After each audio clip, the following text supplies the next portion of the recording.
Assalamualaikum warahmatullahi wabarakatuh. Perkenalkan, saya Lalu Rahmat Arif Pardani, serta Latsar CPNS PPSDM Yogyakarta. Pada kesempatan kali ini, saya akan mereview video terkait kasus manajemen atau Smart ASN yang terjadi di Indonesia. Selamat menyaksikan. 3 orang pegawai Dinas Kependudukan dan Catatan Sipil Kabupaten Cirebon resmi ditetapkan sebagai tersangka pelaku pungutan liar. Dari ketiga orang tersebut, 2 diantaranya merupakan aparatur sipil negara serta 1 orang pegawai honorer. Penetapan tersangka dilakukan setelah petugas melakukan gelar perkara dengan hasil kesimpulan bahwa ketiganya terlibat langsung dalam praktek pungli pembuatan KTP elektronik. OTT di Dinas Dukcapil Kabupaten Cirebon yang telah dilakukan oleh tim tindak saber pungli Provinsi Jawa Barat. Memang kemarin telah diamankan ada 3 ASN dan 3 pegawai honorer dengan berserta barang bukti, belangko, formulir KTP, kemudian ada sejumlah uang kurang lebih 13 juta. Sebelumnya, tim saber pungli Provinsi Jawa Barat melakukan operasi tangkap tangan terhadap 6 orang pegawai yang bertugas di Dinas Kependudukan dan Catatan Sipil Kabupaten Cirebon. Keenamnya diduga terlibat dalam pungutan liar pembuatan kartu tanda penduduk elektronik. Dari hasil OTT tersebut, petugas menyita barang bukti berupa uang tunai sebesar 13 juta rupiah. Abdul Rahim, Kompas TV, Bandung, Jawa Barat. Dari video tersebut kita menyaksikan bahwa terjadi OTT kepada ASN yang berada di Garut, yakni ASN Dukcapil dalam kasus pembuatan iktp. Tentu sangat miris melihat hal tersebut. Lalu apa sih penyebab terjadinya pungli? Dalam video tersebut sebenarnya pungli bisa disebabkan oleh banyak faktor. Yang pertama, kebutuhan yang belum tercukupi. Di beberapa daerah di Indonesia, tunjangan dan gaji ASN belum dapat mencukupi kebutuhannya sehari-hari. Tentu hal ini akan mendorong munculnya perilaku-perilaku pungli. Selanjutnya, kurangnya integritas ASN juga menambah faktor atau yang menyebabkan terjadinya pungli.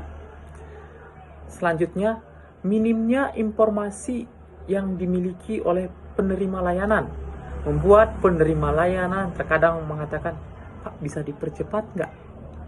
Nah, itu membuat atau memunculkan perilaku-perilaku pungli di masyarakat. Sehingga bukan dari faktor ASN-nya saja, terkadang kondisi yang ada itu juga membuat pungli. Lalu, apa dampaknya masyarakat? Yang pertama, tentu budaya pungli ini akan menambah budaya KKN atau korupsi, kolusi, dan nepotisme. Selanjutnya, menghambat pembangunan karena kalau tidak ada uang pelicin, pengurusan tidak dilayani atau bahkan pengurusan tidak dilayani atau kurang cepat. Semua harus pakai uang pelicin, begitu mungkin. Terus dampak yang akibat dari keseluruhan dampak tersebut akan memunculkan ketidakpercayaan di masyarakat. Yang menurut masyarakat nanti UUD, ujung-ujungnya duit. Kalau nggak ada duit, nggak jalan. Kalau nggak ada duit, nggak selesai permasalahan. Itu hal yang diakibatkan jika pungli ini terus dibiarkan. Lalu, kira-kira bagaimana solusi yang harus dilakukan dalam hal ini pengambil kebijakan dan pemerintah? Tentu yang pertama, jika faktornya memang kebutuhan belum dapat tercukupi dari penghasilan yang sah, tentu kita juga harus memperhatikan bagaimana kesejahteraan dari ASN tersebut.